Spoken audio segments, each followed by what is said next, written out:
Hello, I'm Julie Warm, and I am with Mitzvah. Thank you for joining us today. In the absence, so you're going to be getting an email soon to help us plan some more programs. We are particularly looking for a superstar faculty presenter for July or August. So if you have somebody you know that gives a great presentation, please let us know and we can reach out to them. And then September, October, and we're filling out the rest of the year. In the absence of our president, I will introduce you to Mitzvah. Mitzvah is hosted, we are organized because we got a grant, a TISPA grant for the University of Missouri St. Louis.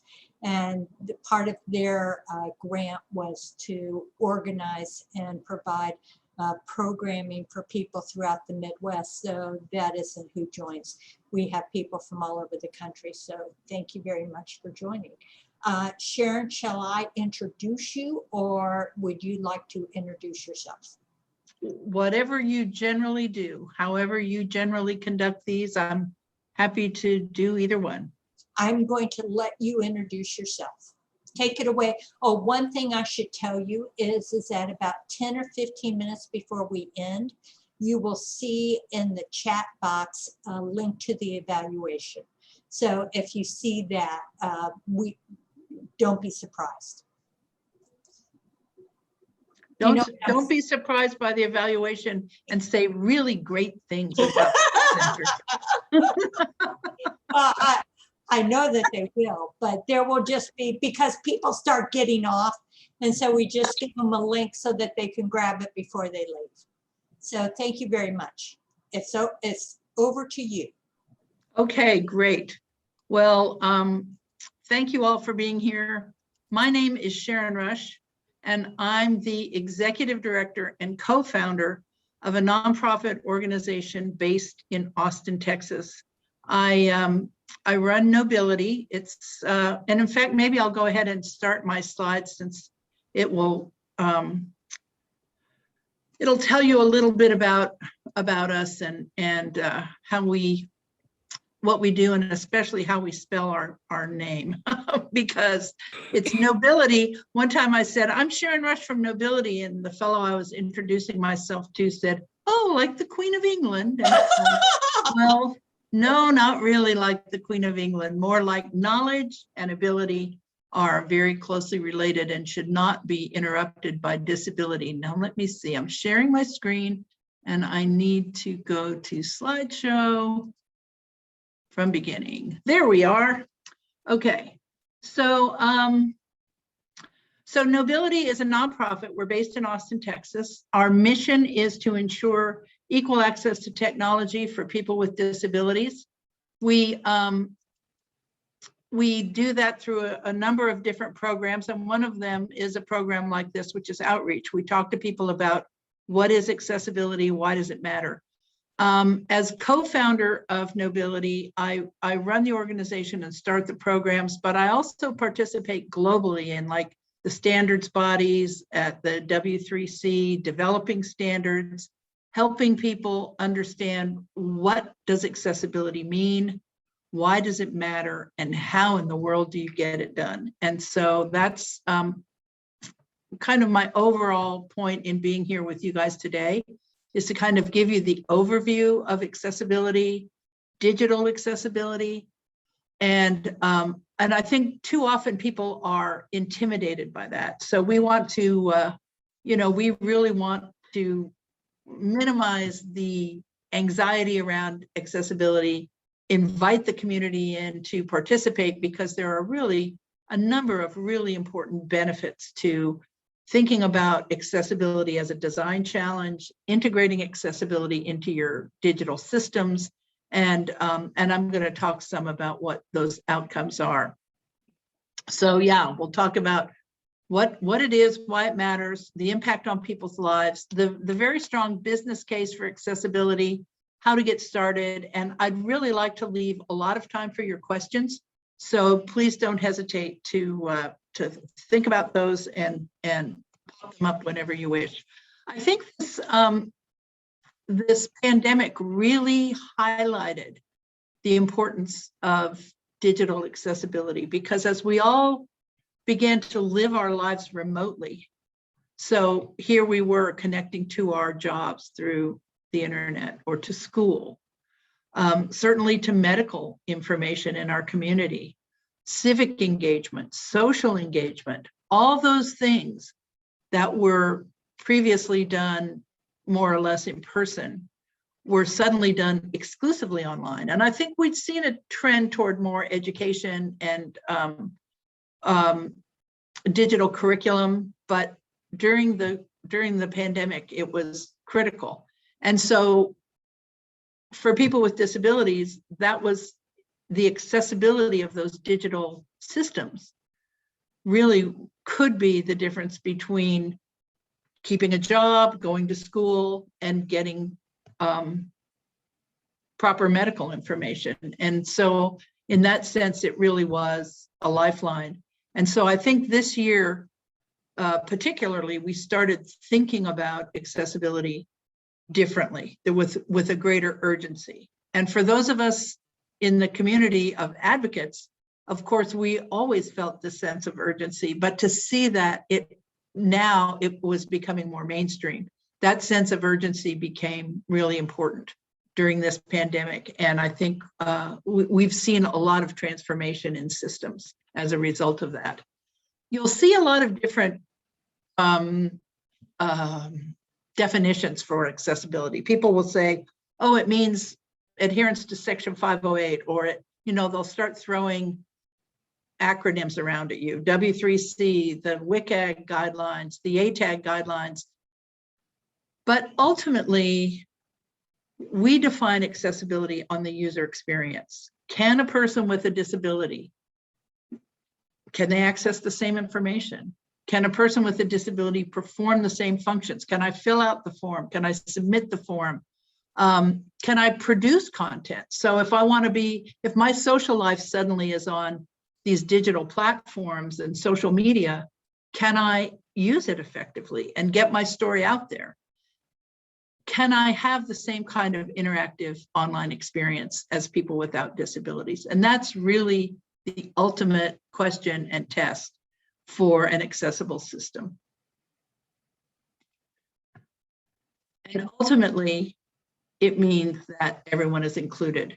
For those of you who may not see my screen, there's a number of pictures of people who feel a direct impact by whether or not systems are accessible. And the first one is a deaf woman. She's in the middle of it. I clipped this from a video where she was speaking through ASL, American Sign Language, and she was part of a demonstration at Gallaudet University, which is a school for deaf students, and most of the teachers and administrators are also deaf. Well, they hired a non-deaf president, and the students mounted a demonstration, and that demonstration took place on YouTube and was very effective. And they said, we want a deaf leader of our school, and they were ultimately successful using the social media and using accessible technology. Next are a couple of women in wheelchairs. One of them has a MacBook on her lap. There's a woman on our staff, her name's Desiree Sturdivant. She's about to give a talk at a university. She's putting the microphone in. She's blind, and she uses a screen reader to mediate all her technology. Next is a woman named Glenda Watson Hyatt, who blogs as the One Thumb Blogger is her, that's her title of her platform. And she has cerebral palsy. She doesn't communicate normally through vocalization, but she has a device that vocalizes for her. And we had a presentation one year at South by Southwest Interactive, and we brought Glenda in as a speaker, and she challenged the audience to see who could post a tweet faster.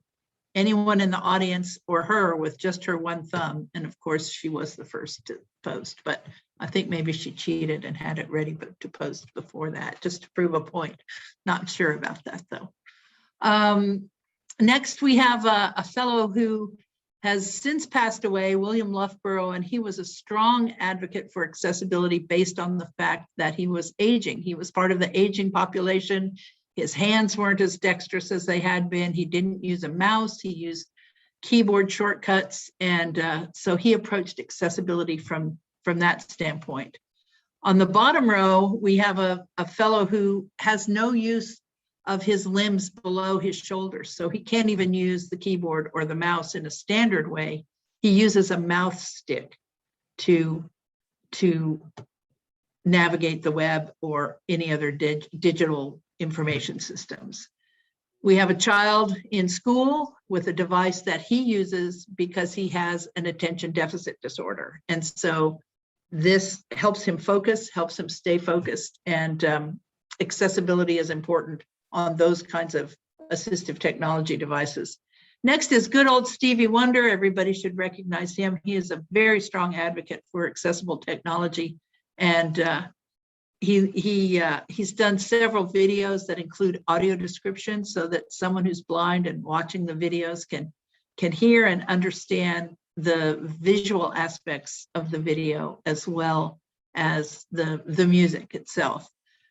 Next is the girl child with a number of assistive technologies arrayed around her. She's in a power wheelchair, and her life is made much more equitable through the use of assistive technology. And finally, and this last picture is blocked by the panel of attendees, but it's a dear colleague of ours, Dr. Wayne Dick, who's a professor of computer science at the California State University of Long Beach. And Wayne is an advocate for people with low vision. He's had very low vision all his life. He's legally blind, but he can see words if the text is expanded, and then that brings in issues of reflow. If you expand the text, does it just run off the side of the page, or does it reflow properly within the space?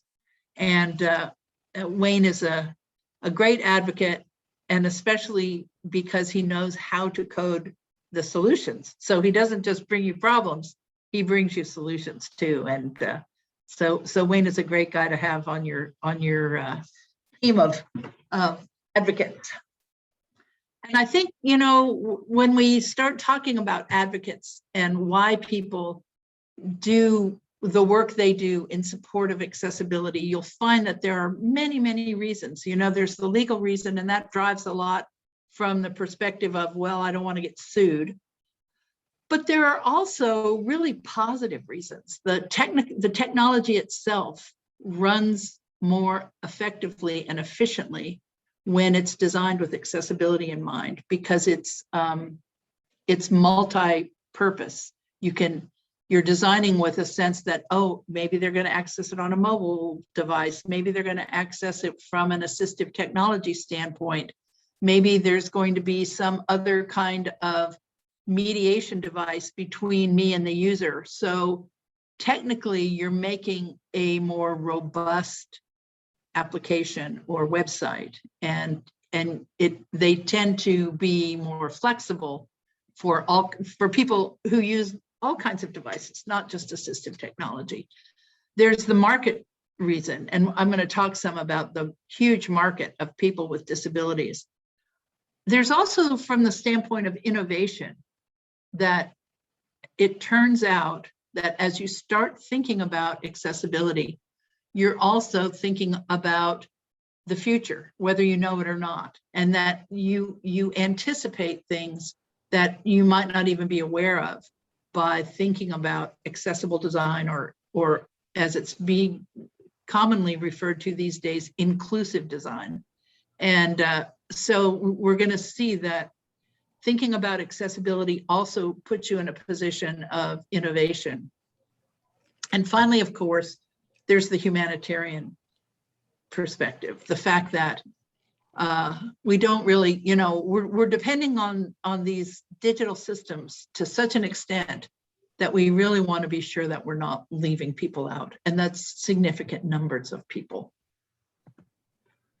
So I'm hoping to play this video for y'all. It's called The Introduction to Accessibility. It's from the W3C. I hope I have my sound on. So you're going to maybe tell me if you can hear this, hear the sound on this when I start playing it. Oh, I guess we're going to get a little bit of a commercial. Sorry about that.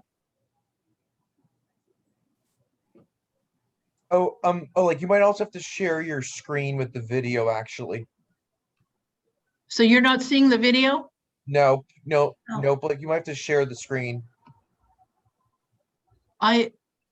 It says I am screen sharing. And did you go to another screen? You might have to undo and redo. Okay, maybe I should just let you have the link and not try to spend the time to do this. What do you guys want to do? You can't see this video. What do you see when you're looking at the screen? Video introduction to accessibility. So you just still see the slide. Yeah, so if you're Okay. blinking out, you have to unshare and then go to where Zoom is kind of dumb that way. It only shows like one screen at a time. Okay.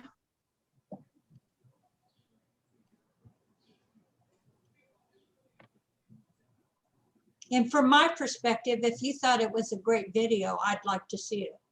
It is a great video. Well, I mean, it's kind of sets the stage for, so if I go to video settings, is that where I go to? Now share, pull up your video and now share your screen and pick that screen, not your slide screen.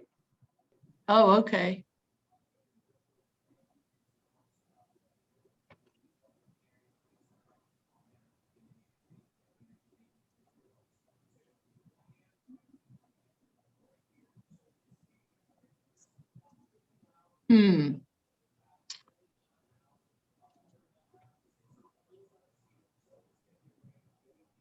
Share screen.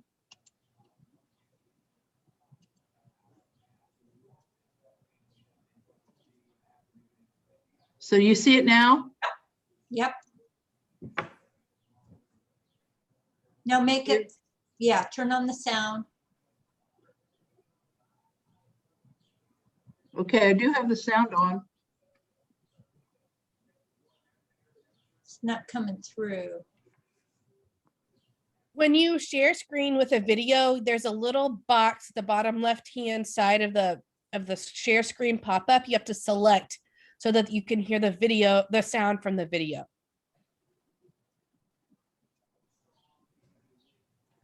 Would you repeat that, please?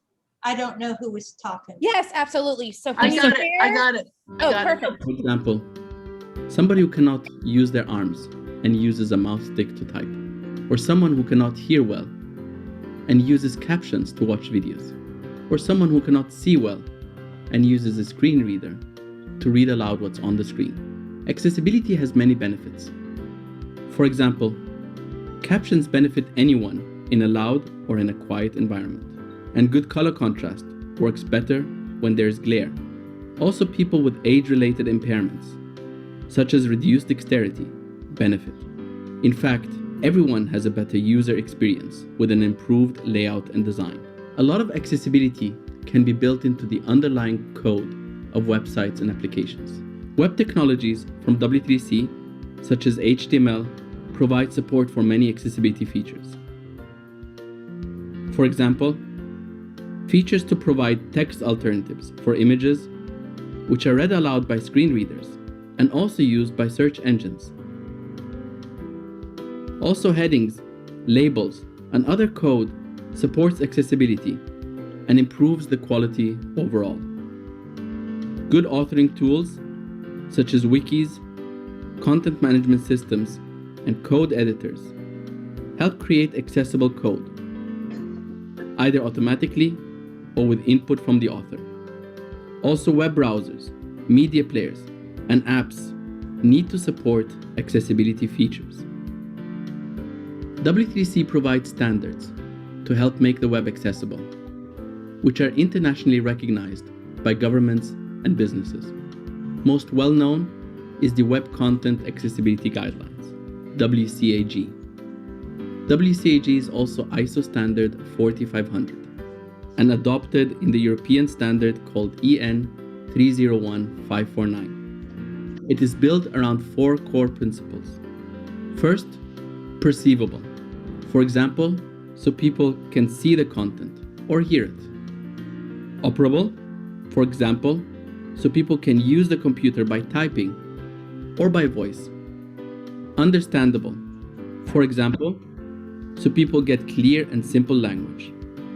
And robust, so people can use different assistive technologies.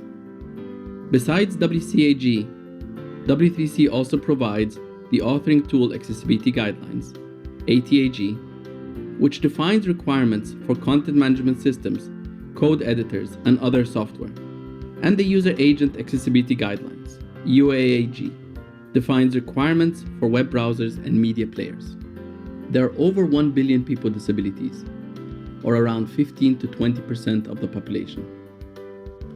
The UN Convention on the Rights of Persons with Disabilities defines access to information, including the web, as a human right. Most countries around the world have ratified this UN Convention, and several have adopted binding policies too. Yet, regardless of any laws and regulations, implementing the accessibility standards is essential for people with disabilities and useful for all. For more information on web accessibility, visit w3.org/WAI.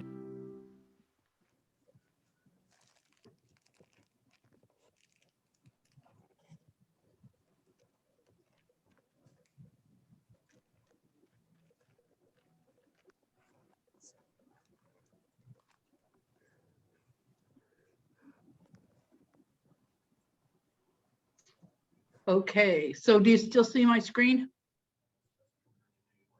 Okay, so we made the switch. Okay, great. Well, so this short URL, w3.org/way, is one that I'm going to refer to a lot today because they have such great, useful resources that are freely available. And in all full disclosure, I co-chair the Education and Outreach Working Group.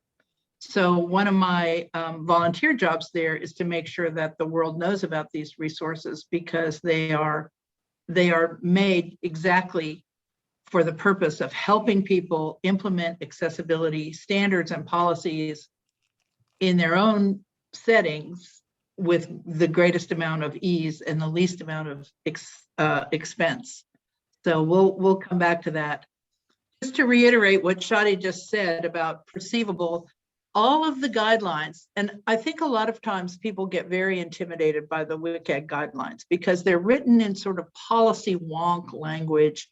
They're hard to understand. They're certainly hard for designers and developers to apply directly to their work. But if you remember that they're organized under these 4 principles, that what your ultimate goal is to make content that is perceivable, regardless of how people bring in information. If they're deaf, if they're blind, if they're deaf-blind, that they can perceive, they're able to get to the content in a way that they can perceive and understand. Operable, you saw the different modes that people use to interact. Understandable, and robust. So those principles are what guide all of these other standards and general guidelines. And what we're working toward is ultimately the design of technology and technology-based resources that empower everyone and that provide those equal opportunities that we talked about from the beginning of this time together. And I think after the first WCAG guidelines were published in 1998, I think. So at this point, the field of digital accessibility is mature. We know how to do this. And there are effective strategies that have been codified and documented, and that can be replicated within whatever your design and development processes are. And of course, there's a clear business case. And that business case really, study after study have shown that accessible design drives innovation, increases market share, enhances brand, and reduces legal risk. And so when we talk about driving innovation, I think even if we just look historically, not many people realize that the telephone, the old dial telephone, was invented as a result of a man, Alexander Graham Bell, who was trying to help communication for his mother, who was deaf, and his wife, who was deaf. So he was thinking about communication possibilities for deaf people when he invented the telephone. Email, Vint Cerf, who's now at Google, started doing email to communicate with his deaf wife. If we think about wheelchair ramps, automatic doors, these things that really help us, if you see a wheelchair ramp on a sidewalk, it's not just wheelchairs that use that, right? The traveler pulling a suitcase, people who are delivery drivers taking packages up the ramps or over the curbs, they become universally accepted and used. And my favorite example of that is the speech to text. So in the early 2000s, Apple had a program they called, Apple University or something like that. And they, or iUniversity. And it was using the iPod, they would deliver lectures and questions. And it was this whole interactive thing for university professors to use. Well, the University of California system, which is 23 or 26 campuses, said we can't use this. We're not going to let our professors use this because there's no way for a blind person to control it. A blind person cannot interact with this device. And so the people at Apple didn't try to beat them in court. They didn't try to push the issue. They just went back and took some of the best designers in the world and figured out this speech interaction. And, thus Siri was born, and pretty soon everybody's using it. It's not just blind people who use Siri or who use the speech commands for their devices.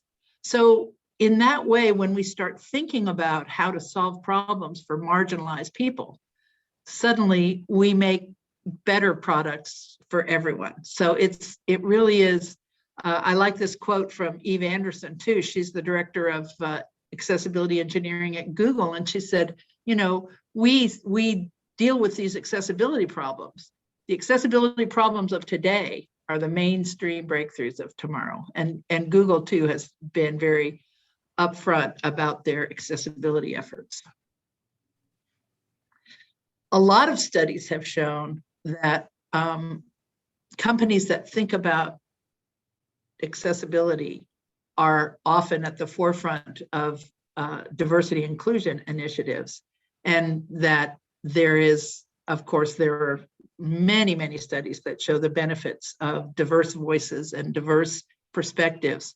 And so as you make accessibility part of your diversity and inclusion efforts, you'll find that you even strengthen that effort. Sarah Herlinger at Apple says accessibility is a core value at Apple, and it's something we view as a basic human right. And Apple has been, well, from the advent of Siri, they've been very much on the forefront of accessibility. So the market share argument, I think, is really another strong argument about why you want to care. 1 billion people on the planet have disabilities that might impact how they interact with the web or with digital information. They prove to be very loyal to services that are delivered accessibly, and again, you get a more usable product. Microsoft, in their app developer guide, they stress accessibility for anybody who's developing apps for Microsoft within Microsoft's environment.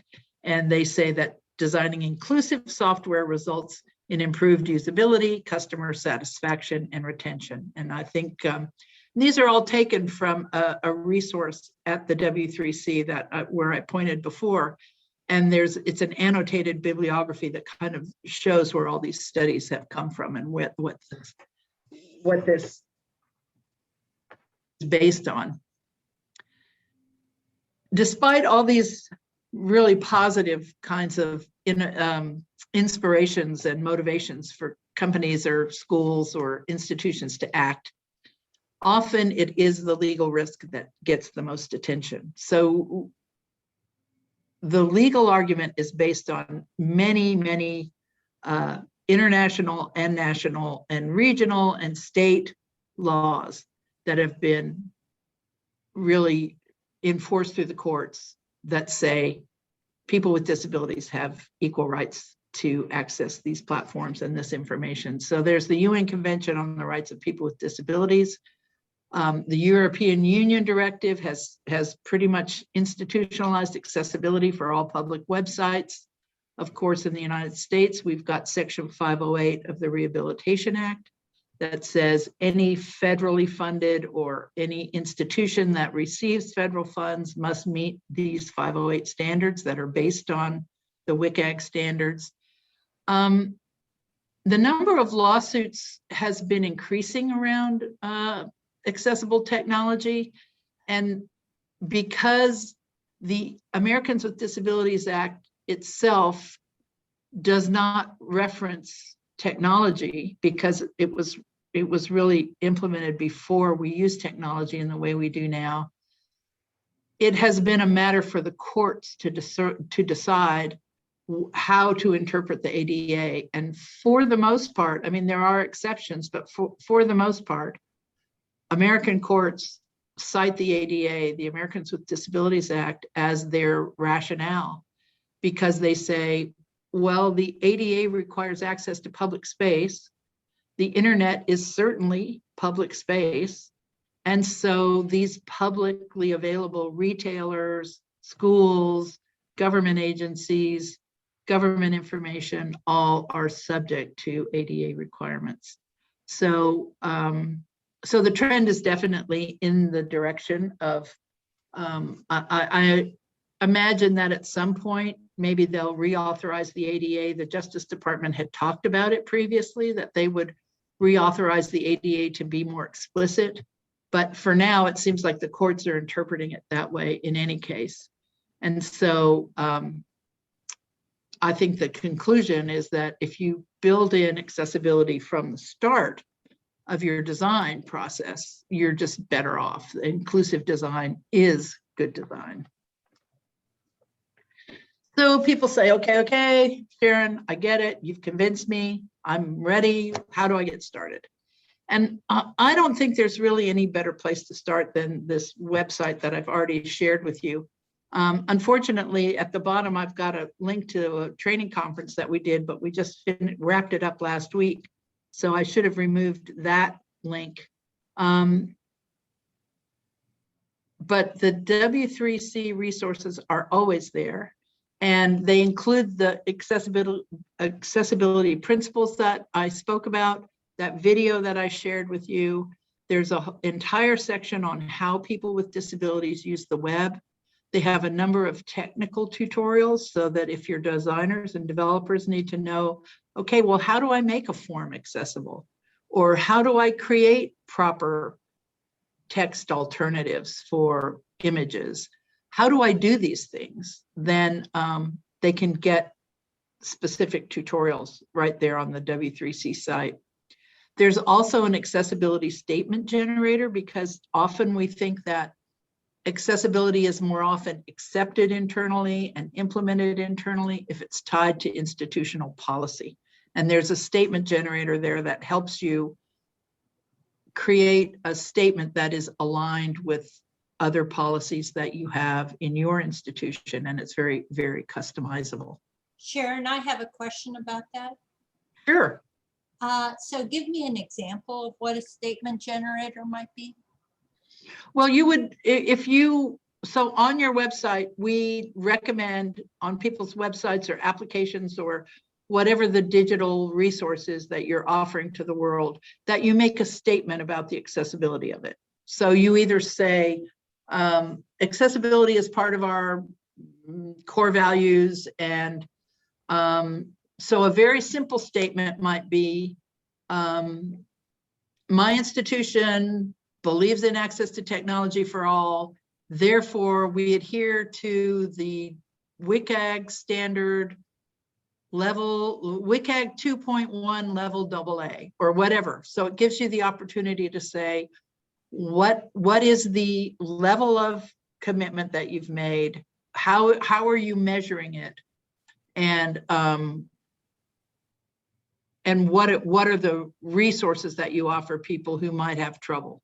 That's a general statement of accessibility. And it goes along with, you know, people are making statements of diversity. We're committed to diversity. We hire proactively. We hire people regardless of race, gender, blah, blah, blah, blah, blah. And if you include disability in that, then the accessibility statement gives you the opportunity to be explicit about what is our commitment. And I don't know, did I answer your question? And we could go to that site and look at it if you'd like.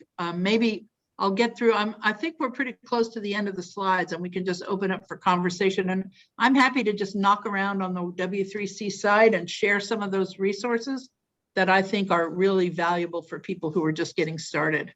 That's great. Thank you. Oh, my steps aren't showing up. I think maybe they're in I have the steps to accessibility here. There we go. So the way that I would say that you want to get started is have somebody who's leading the effort at your school or at your institution. You have somebody who's taking ownership and saying, yes, I believe in this. I'll be the face of this initiative. And then in that case, you have somebody who you can count on as your executive support, that people who are in the trenches trying to get these things done, because too often there's a lot of resistance. People think, for one thing, people think it's harder than it actually really is, especially if it's integrated into your processes. You have, so you have an authority that's saying, yes, we've committed to this, we're going to do it. And that's another reason why you develop this policy and make this statement, because it's explicit. And people who are trying to advocate at different levels of the organization can then point to that policy and say, no, this is a company policy. This is a school policy. This is an institutional policy. We need to pay attention to this. And that doesn't mean you get it done tomorrow. That means you're figuring out your pathway to get it integrated into your systems so that you have a milestone in mind where you will reach some level of accessibility compliance. So as you set goals, we always recommend that you listen to stakeholders throughout, like people with disabilities who use your services, people with disabilities who maybe teach, or people who have an interest in this, or even some of the people who are opposed to it. You want to hear those voices, and you want to hear what are their concerns and how can you address them in a way to respectfully ease their concerns.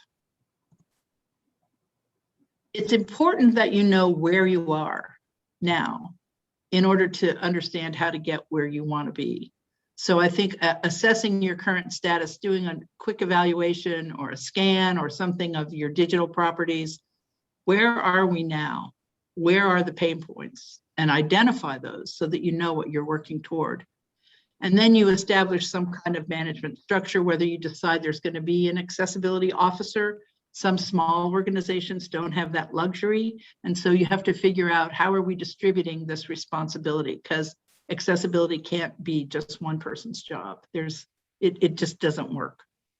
And so what you have to do then is assign responsibility for different aspects of accessibility across roles. So for example, there's an important role for the procurement people to play, because if you're using third-party software. So for example, I told you we just had a 3-day accessibility conference. It's traditionally we do it in person, and it's got the reputation of being very hands-on, very skills-driven. You leave that conference with new skills.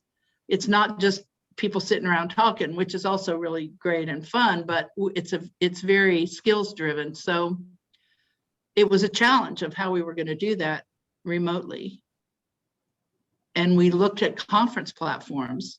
We did not find a single conference platform that met all of our accessibility requirements. So we ended up just doing it on Zoom with Slack as a hallway conversation sort of application, because the people who were shopping, and our operations director said it just didn't meet the accessibility requirements. So the procurement folks have to know at least enough about accessibility to be able to make those kinds of judgments. It's not all just the developer's job or just the, and in a school setting, I think like teachers often are within the classroom, you're creating materials right there. You're creating digital curriculum. You have to know enough about basic principles that you can think about, okay, I'm putting in an image. I need to describe that image. I'm putting in structure. I need to be explicit about the heading structure and the section structure so that someone who's using a screen reader can come along and get the same structural information or visual description of image content. So it's important that accessibility responsibility be understood across the enterprise, and that different people take different responsibility based on their role. So in some cases, you're going to have to provide training to make sure that that's consistent. And then you integrate those support structures, continue to test, measure, report, do that iteration so that you know how you're progressing.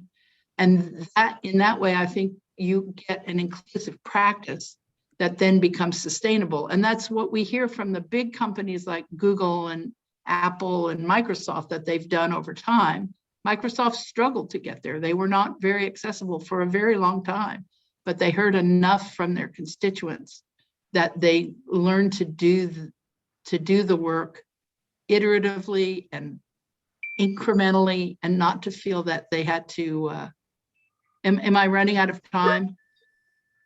Is that what the beeping is? No,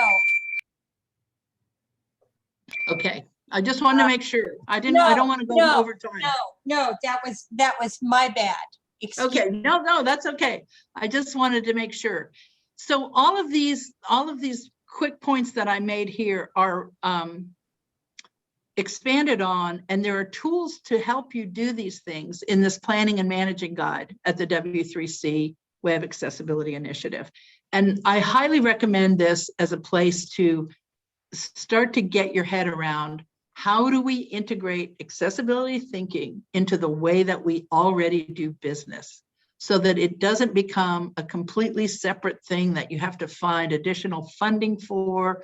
It's that, okay, over time, we're going to find the way as a team to integrate this thinking into what we are already doing, so that it just becomes part of our practice, and it doesn't become this, huge problem that everybody feels like, oh, how are we going to even address it?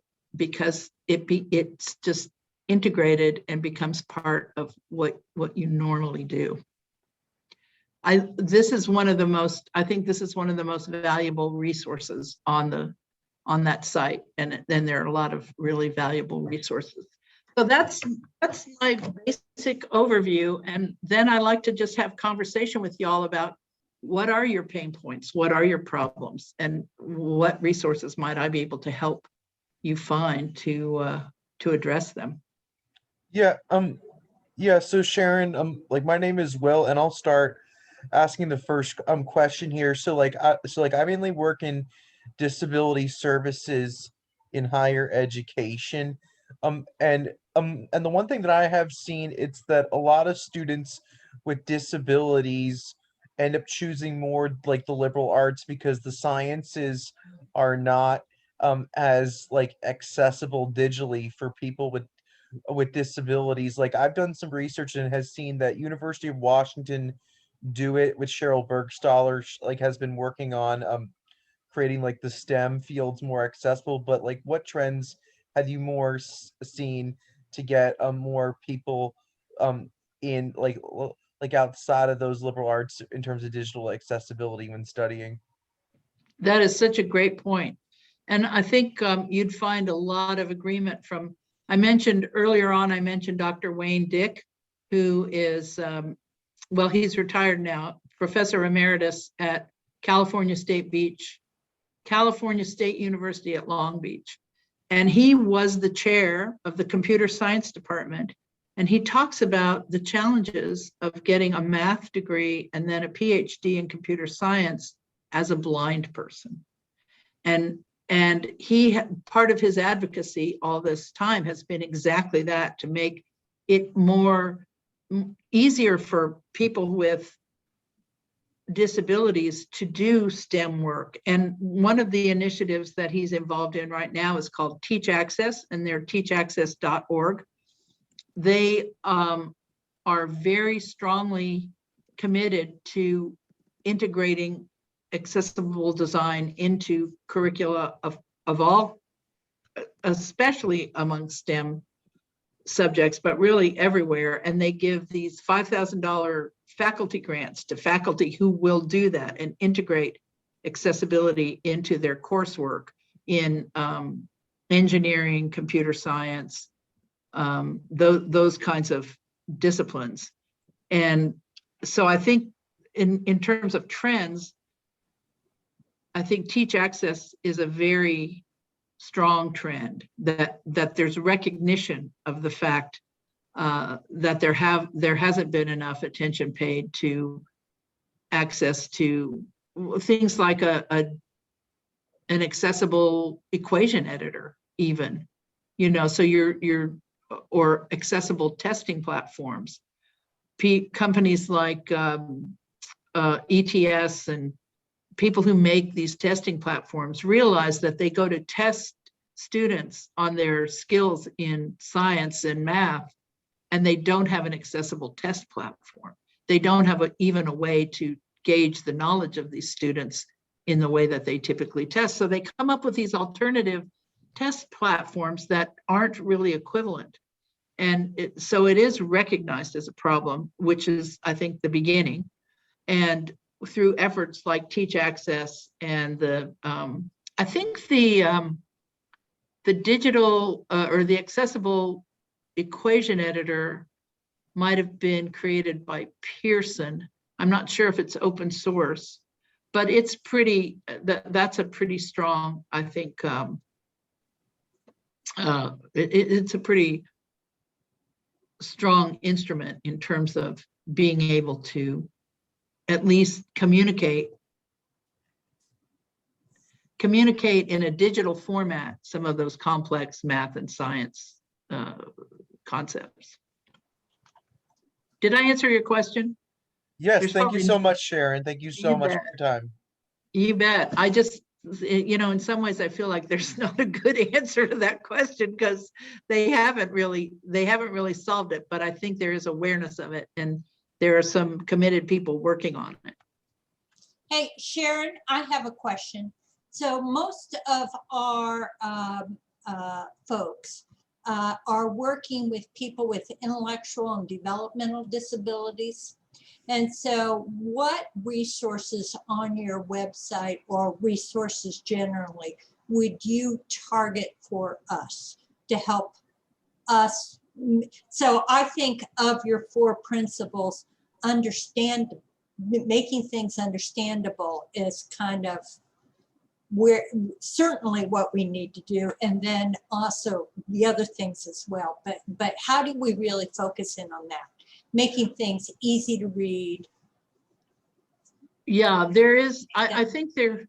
Again, this is a recent realization that the cognitive elements of accessibility were neglected in the first few rounds of the resource. Recently, when they published the WCAG Guidelines 2.2, they had cognitive issues more explicitly addressed.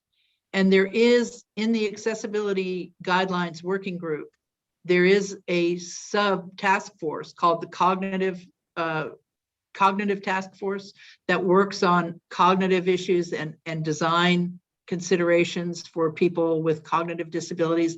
In fact, they just published, I think within this last month, they published some of the guidelines. Let me see if I can find that URL. I'm going to stop sharing here and see, and I'll put it in the chat, because it's an excellent sort of guidelines for designers and developers to how to consider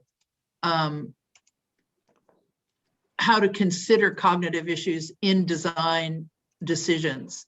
Let me find that and I'll put it in the chat. So I have a question. Are they, I guess I have to wait until I see it, but are the guidelines or are they tools? So how, you know, when we're developing lectures, when we're developing materials, you know, so I know that Word has something where you can check the readability. Are there tips like that that you can give us about how to make our stuff easier to understand? Well, I think, yes, the fact that here's the URL for this. The fact that there are many plain language editors or tools, right? Like Hemingway is one. There are some where you can check the reading level necessary for people to be able to read and understand it. So I think those are useful. But there are some general guidelines about structure as well, like, you know, don't present an entire wall of text. Break things up so that you have sections and clearly delineated sections, and then make it easy to move among the sections. Color choices are also, you know, that real pale gray, that's not good for people with low vision or color blindness, but it's also, it tends to be difficult for people with cognitive disabilities. So this COGA document that I just put, the COGA task force just published this last week. And I think the principles in there and some of they do some heuristics and some, they've got a chart of what some of the different cognitive disabilities are and what considerations you might want to make as you design for those particular audiences. Okay, great, thanks. And you're going to put that in the chat? I have. Yes, the COGA document I did. It said only to Bob. Hi, Bob. I don't know why I sent that only to you, but let me try it again. Sending it to everyone. Here it is. There you go. Great, thanks. You bet.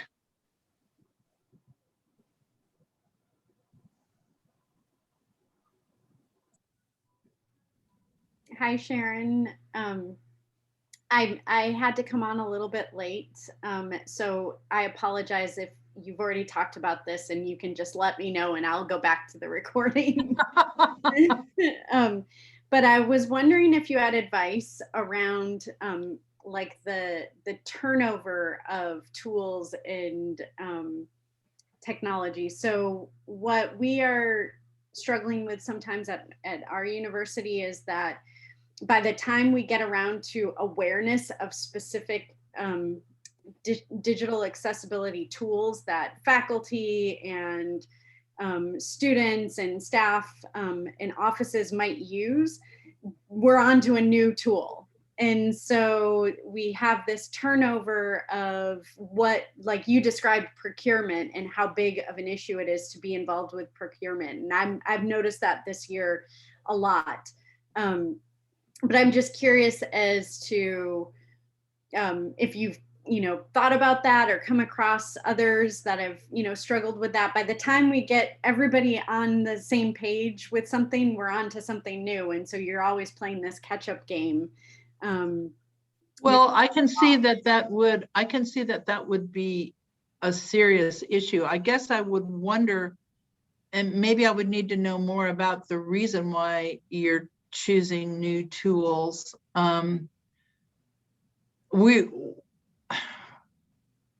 Because there are certain, and there again, I mean, if we are successful in getting accessibility to be part of all of the tools, I think we'll find that all of them, we do like to encourage consistency in things like buttons and submit processes and how you fill out forms and what certain meanings are, and like a required icon on a form. We know that it can't just be color alone, but does an asterisk always mean that it's required field? Those kinds of signifiers, if we can get some standardization in those and in icons, things that, oh, the edit icon is a pencil, right? So, okay, we know if we click on the pencil, we get to edit this. So I think having consistency between tools would be really helpful. I'm not sure how we insist on that among vendors.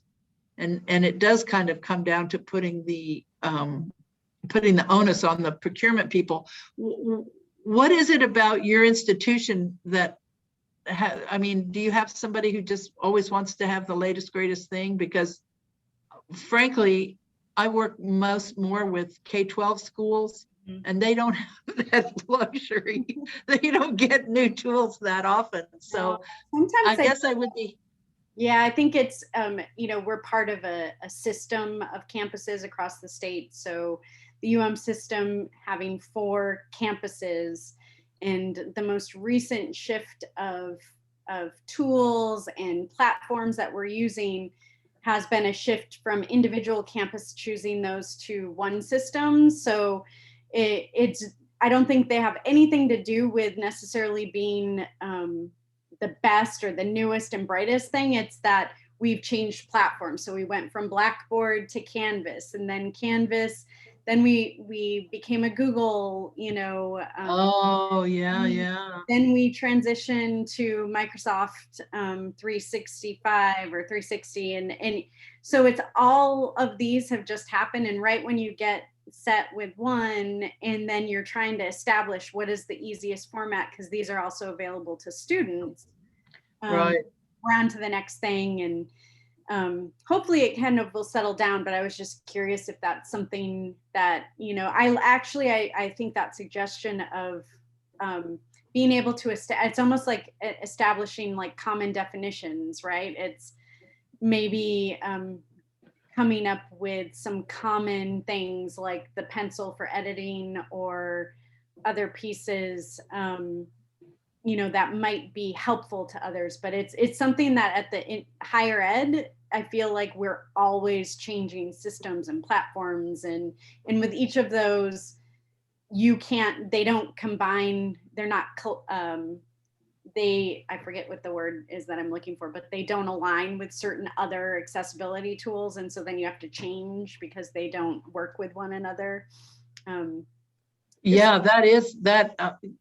that does sound like a really frustrating problem, because for accessibility in particular, consistency is really important. That I have to know if I use a screen reader that your system doesn't override my keyboard commands, right? And so if you get a new system where a keyboard combination means one thing and it means something else to my screen reader, I can program around that. But if the systems change often, that can be really hard.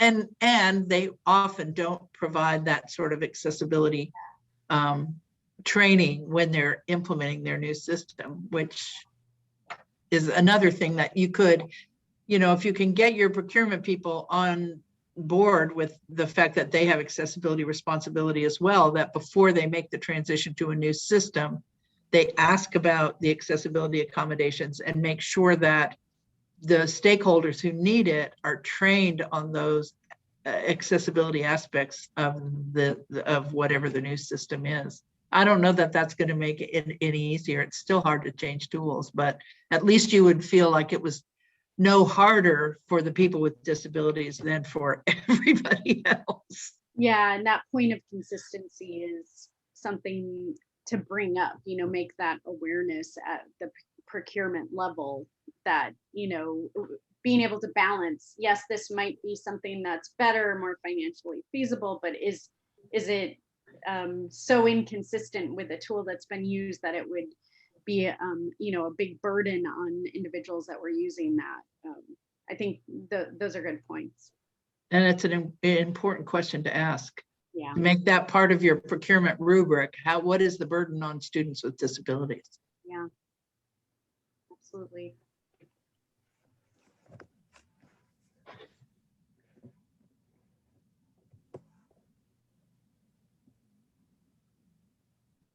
Does anyone else have any other questions?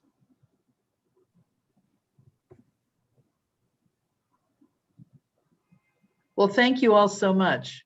I really enjoyed talking to you and being with you. And I think you have my contact information now. So if there's any follow-up, I'm happy to answer any additional questions that might come up. I got a few things in the chat saying that people wanted to follow up with you on help on specific things. So thank you very much, Sharron. Great. Thank you all. Thank you, Sharron. Grab the evaluation. Thank you. Bye-bye. Bye-bye. Thank you.